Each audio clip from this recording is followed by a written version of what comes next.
உச்ச நீதிமன்றம் நிபந்தனை ஜாமீன் வழங்கி இருப்பது என்பது ஒரு மகிழ்ச்சியான ஒரு செய்தியாகும்.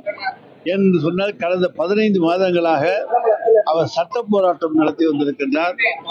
அவரை போல பொறுமையோடு சட்ட போராட்டம் நடத்திய ஒருவரை பார்க்க முடியாது.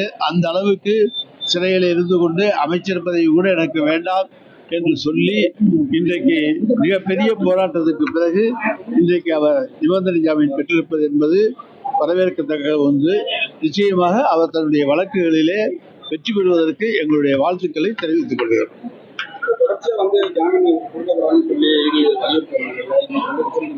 அதாவது ஈடி அவங்க போட்டிருக்க வழக்குகளுடைய எண்ணிக்கை எக்கச்சக்கம். ஆனால் அதில் எத்தனை வழக்குகள் அவங்க வெற்றி பெற்றிருக்காங்க? கிடையாது. சார்ஜ் ஷீட் எத்தனை வழக்குகளில் போட்டிருக்காங்க? அவங்களால மிக மிக குறைவாகத்தான் இருக்கும். எனவே வழக்குகளை மட்டுமே அவர்கள் போடுவது என்பதை ஒரு பாலிசியாக வைத்திருக்கிறார்களே தவிர இறுதி தீர்ப்புக்கு அவர்கள் செல்வது கிடையாது. 471 நாள் கழிச்சு செந்தில் பாலாஜி அவர்கள் வழக்கில் விடுதலை செய்யப்பட்டு வந்திருக்காரா? இல்ல, நிபந்தனை ஜாமீன்ல வந்திருக்காரு. இந்த வழக்கு முடியறத திருப்பியும் கண்விக்கானா ஜெயிலுக்கு தானே போனோம். கொண்டாட என்ன இருக்கு? சரி, ஸ்டாலினுக்கு நான் ஒண்ணும் பதில் சொல்ல வேண்டாம். அவர் குளித்தல கூட்டத்துல செந்தில் பாலாஜி பத்தி என்ன சொன்னார்? அவர் குடும்பமே ஊழல், அடியாள், இத கரூர் மாவட்டத்தை கையிலே வச்சிருக்க அவர் தம்பி எல்லாருங்க. அத கொஞ்சம் ஸ்டாலினுக்கு போட்டு காட்டுவோம். நான் உங்க மூலமா சமூக வலைதளத்துக்கு எல்லாருக்கும் இத போட்டு ஸ்டாலினை டேக் பண்ணுங்கன்னு கேட்டுக்கிறேன். ஏன்னா அவர் அன்னைக்கு பேசுறது, ஏன்னா வடிவேல் மாதிரி பேசக்கூடாதுல, அது நல்ல வாய், இது வேற ஏதோ அப்படி எல்லாம் வரணும். அதனால அவர் சொன்னது மாத்திரம் நம்ம சொல்லுவோம், சட்டப்படி பார்த்துப்பாங்க. தியாகி அன்னைக்கு என்ன சொன்னாருங்கிறது முதலமைச்சருக்கு நம்ம தெரியப்படுத்துவோம்.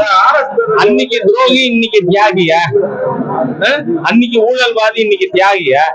கொஞ்சம் கூட, அதாவது அரசியல்ல இருந்தா ஒரு இந்த வெட்கம், மானம், இந்த மாதிரியான உணர்வுகளே ஒருத்தருக்கு இருக்காதோ அப்படின்னு மக்கள் நினைச்சிருவாங்க. முதலமைச்சர் அதனால தப்பு பண்ண வேண்டாம்னு கேட்டுக்கிறேன். நான் நீங்க தான் சொன்னீங்க ஊழல் பேர் வட்டி திமுக ஆட்சிக்கு வரும், அப்ப செந்தில் பாலாஜி சிறையில் இருப்பார். சொன்னது யாரு? ஸ்டாலின், பிச்சராஜா இல்ல, ஸ்டாலின் சொன்னார். அப்ப இன்னைக்கு தியாகி, அப்ப தியாகி ஜெயில வைக்கணும்னு நீங்க பேசுனீங்களா? அப்ப அன்னைக்கு பேசுனது தப்பு தானே. அதனால இதெல்லாம் விவஸ்தை இல்லாத பேச்சு. ஏற்கனவே 23லயே உச்ச நீதிமன்ற தீர்ப்பு. இந்த திராவிடியன் ஸ்டாக் அரசாங்கம் நீதிமன்றங்களை மதிப்பதில்லை, நீதிமன்ற தீர்ப்புக்கு மரியாதை கொடுக்கறது இல்லைங்கிறதுக்கு இவங்க கேட்ட உடனேயே அனுமதி கொடுக்காததே ஒரு காரணம். இவங்க மரியாதை இல்லாதவர்கள், நீதிமன்றத்தை மதிக்கிறது இல்லை அப்படின்னு அர்த்தம். தமிழ்நாடு காவல்துறை எப்படியாவது ஸ்டாலின் அரசாங்கத்துக்கு நீதிமன்றத்துல தலைகுனிவு ஏற்படுத்த வேண்டும் என்று அவர்கள் திட்டமிட்டு செயல்படுறாங்களோன்னு தோணுது. ஏன்னா போன வருஷமே சுப்ரீம் கோர்ட் வாஸ் கிளியர், உங்களுக்கு நீங்க அப்டேட் பண்ண முடியாது. ஆமா, எத்தனை பேர் வருவாங்க, எங்க பார்க்கிங் வைப்பாங்க எல்லாம் கேக்குறீங்களே. இப்ப காஞ்சிபுரத்துல நடக்க போற உங்க பவள விழாக்கு அதெல்லாம் கேட்டுதான் அனுமதி கொடுக்க போறாங்களா போலீஸ்? வாட் இஸ் திஸ் நான்சென்ஸ்ங்கிறேன். அதாவது சட்டத்தின் பெயரால் ஒரு அமைப்பை, ஒரு சித்தாந்தத்தை அமுக்க நினைப்பது தப்பு. இன்னைக்கு RSS பேரணிக்கு என்ன கண்டிஷன் போடுறீங்களோ அத்தனை கண்டிஷனும் திராவிட முன்னேற்ற கழக பவள விழாவுக்கு போடணும். இல்லைன்னா டிஜிபி அந்த பொறுப்பை சரியா நிர்வகிக்கலன்னா அமைச்சரை மாற்றம்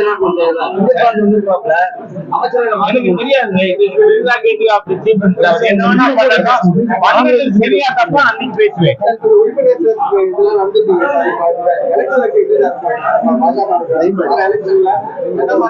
எலெக்ஷனுக்கு எவ்வளவு மாசம் இருக்கு?